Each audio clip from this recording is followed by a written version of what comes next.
Totes. Pre-cut fruit always looks slightly wet, like it just ran all the way here. My drugs are bad. Really bad. And not like bad. And finally, what's going on in the grocery store at 2 a.m.? And do you really want to know? You do not. Hit subscribe if you would. Hit like, share, comment. I appreciate you being involved and I appreciate your time today. Talking about pre-cut fruit, it's humbling when you open it and you realize that you're like probably not the first person that got to know it, maybe even today. And then I saw this article that said some of this stuff, whether it's pre-cut fruits and vegetables, like you should never buy them. And I thought to myself, I don't need an expert for this because I worked at a grocery store way back in the day. Behind the scenes, I've seen it. This article boils down to bacteria. It's a big old fat warning for bacteria contamination. In other words, too many people handling your food. You're all like, define too many. I'm like, more people handle that fruit than a bathroom key. And the grocery store employee's like, well, I'm told if you just package it up and keep it cold, it'll be all right. Okay, so as long as it's refrigerated, bad decisions stay fresh. It's not really safety. That's like preservation of evidence. I don't like to mess with watermelon. If it's already cut, I'll mess with it. It's kind of the same way with cantaloupe. This article was all like melons, high risk. And then I got to thinking about it. When you get that container, it's foggy. That can't be good. All of a sudden, it's not really fruit, is it? It's more like a science project. I never thought about it, but when I got that cantaloupe home, I really was just bringing home a whole habitat, wasn't I? That water at the top can't be good. And I know this because, like I said, I worked at a grocery store one time in the early 90s. Not because I have a passion for produce, you understand. I had a $234 a month car insurance payment, which in those days was an apartment payment. It broke me.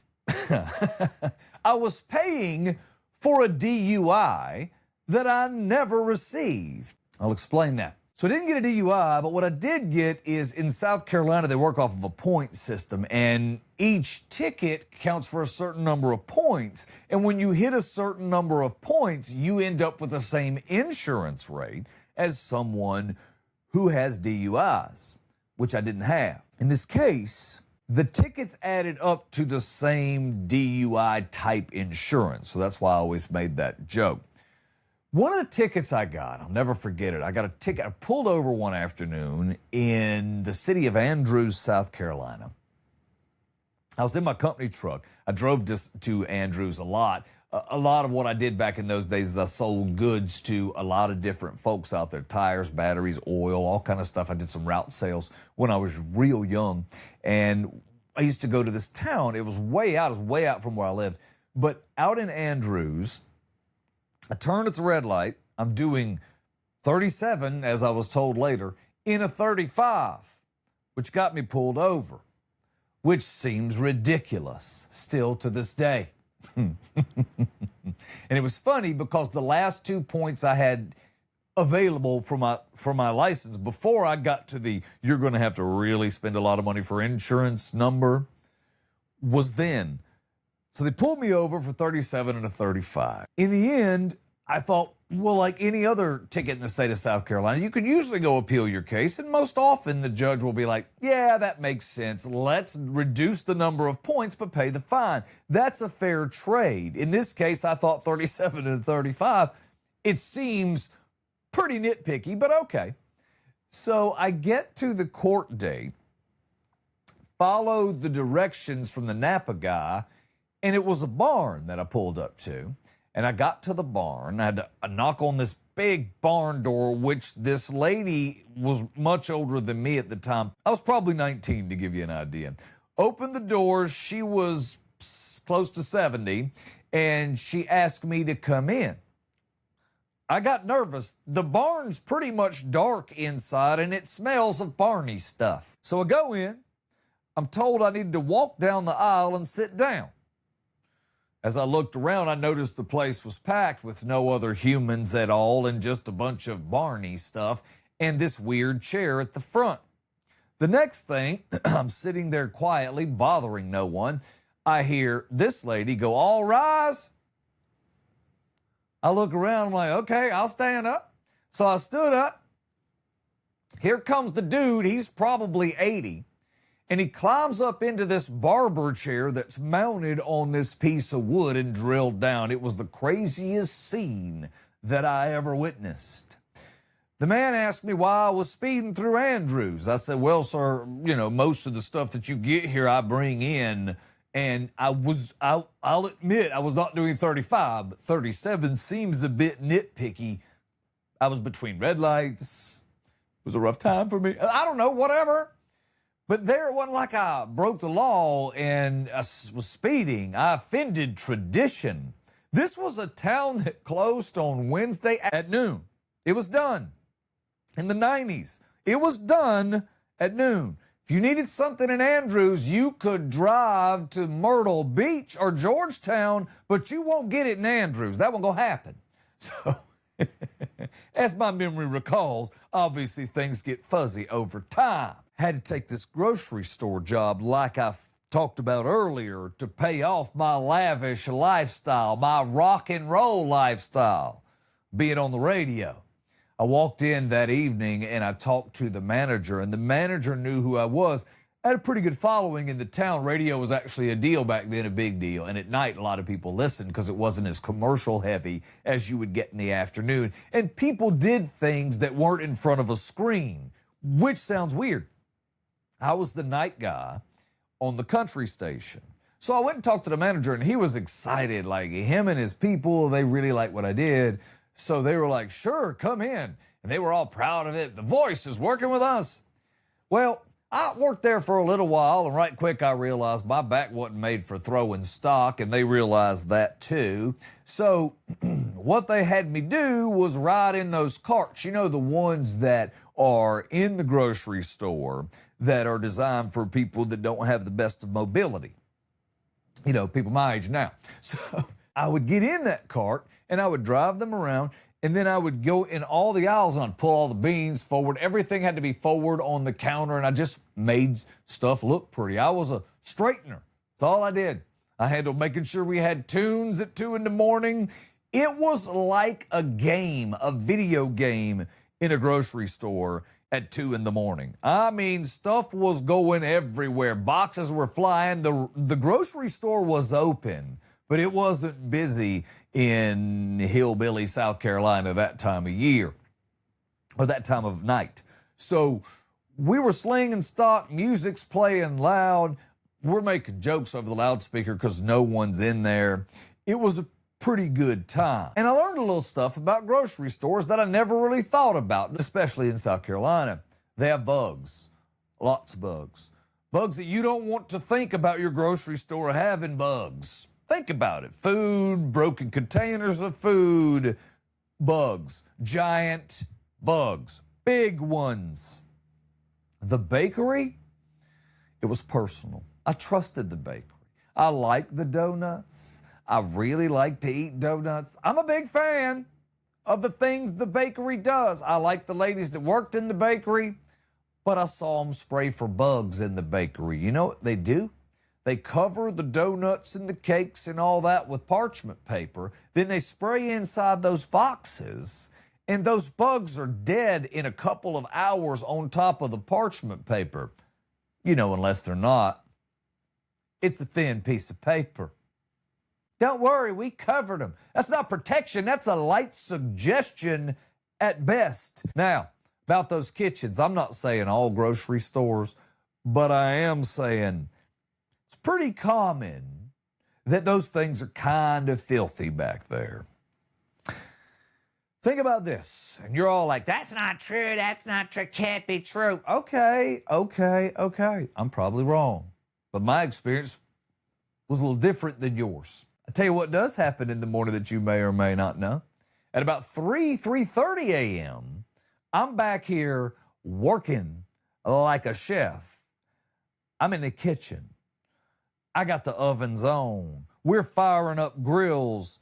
I'm making pizzas. I'm making steaks. One night we're making lobster. At about 4 a.m., everybody stops, and we ate like kings. In a kitchen that probably should have been condemned. So we were kings with incredibly strong immune systems, but still kings. The food, unbelievable, the stuff I was making in this place. We had lobsters, live lobster there. Could have been a chef when I left. If I'd have put that much work into making that store pretty, it was a pretty store, but it would have been really pretty, right? I found ways to invent ways to waste time. When I saw this article that said, hey, pre-cut fruit, produce, probably not the way, I'm like, you worried about bacteria? I'm worried about a guy named me making surf and turf at 4 a.m. 10 short feet away from your fruit salad. That should also enter your mind. So I don't really trust anything that's pre-handled for me after working in the grocery store business. No pre-cut fruits, no thank you. I've seen what behind the scenes looks like. Now, it's funny because based on that story, you probably get that I'm a pretty cautious person. I try to be. Then I go home. I open my medicine cabinet. And immediately, I become the dumbest possible version of myself. I mean, you wouldn't even believe it. I'm in there the other day, and I'm looking for something, maybe some leftover amoxicillin or something, because I've got one of those sinus infection things going on. And I'm like, since I graduated from medical school on the 5th of 2000 didn't happen, I was able to diagnose. And I thought I probably got, another leftover half prescription of amoxicillin because I used to get that kind of stuff on the regular. So I'll just go ahead and handle this myself like an adult. So I'm thumbing through what few bottles I have left because I don't really have a lot of pills around. And I found this bottle. I'm looking at it, and I don't know if this ever happens to you, but when I look at it, I'm all like, hang on, I think it says, and then I got to take a picture of it on my phone and zoom that. That's what I do. It's my little life hack. You probably already knew that. So I look at it, it says Cipro. Now, I don't know much about Cipro, but it's not for a sore throat. That's probably a little strong for that. That's for when your doctor looks at you and says, I don't know what you have, but it's the worst case of it I've ever seen. So I'm going to give you this Cipro, and I don't want you touching or talking to anyone else for probably about 16 days. Your skin's going to glow in this white, pale, sort of brownish color. So if you think I hesitated, well, you'd be wrong, because I did not. I didn't question it. I didn't Google it. I just held it up and I was like, yeah, this will probably do it. I mean, it's one of them. That's how we operate as dudes. We don't really match medicine to illness. We more or less match medicine to availability. That's how we do, right? Because again, our doctorates and all. I don't even want to say this, but I worked at a pharmacy as a young man, a very young man. My first job was in a pharmacy. You'd think that I'd know better, and I probably do on some scale, but remember, I'm here for a good time, not a long time, and I passed 30 a long time ago. So I looked at the date on the back just for grins, thinking I should probably check it. That prescription's old enough to have opinions. This bottle has seen presidential administrations come and go and come back. I'm still standing here, though, and I'm like, well, my throat is burning. I mean, they probably have to put a date on it, right? Like milk. Somewhere there's a pharmacist, like the one I knew, Dr. Don, sitting in his house going, yes, we have to put a date on it. Still good. We just don't want to get sued. Get out of this. Meanwhile, actual science is like, so some medications break down, some get contaminated, and some just straight up lose effectivity or get risky. Yeah, but it's been in a cabinet. It's like it's been outside in the light or the heat So I did what every responsible adult does. I asked Chat. And Chat's immediate response was like, yeah, don't take that. Real calm, real firm, no hesitation. And that's not the MO for Chat. If you spend any time working with it at all, that's not how it works. You can say to Chat, hey, you know what I'm thinking? I think I'm going to shave off my eyebrows just to see how cute I am. What do you think, Chat? Chat's going to respond with something like this. That sounds like a fabulous idea. You will look incredible without your eyebrows. It's a modern look, and in Europe, it's becoming really a fashionable trend. Let me show you pictures. I can also show you a picture of you. We can create one, or I can write a story about you without your eyebrows. What would you like me to do next? That's usually the response. But no, this time I'm asking about Cipro for a sore throat, and it says, no, that's a horrible decision. It's just bad. Then I started thinking about the differences between dudes and women. First off, women read things like instructions. They follow guidelines when it says things like, consume all your meds during the time period prescribed. Not dudes. We're going to take a few and then we good.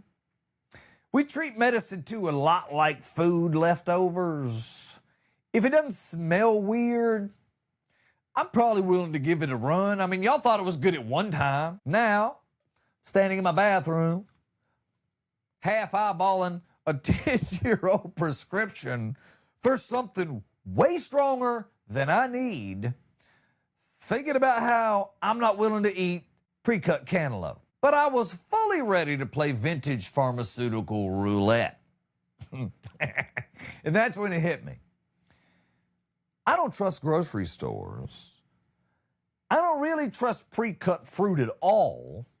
But apparently, I trust 2016 me to have made good medical decisions. And that guy is not that far removed. He's just the older version of the dude that got the ticket for doing 37 in a 35.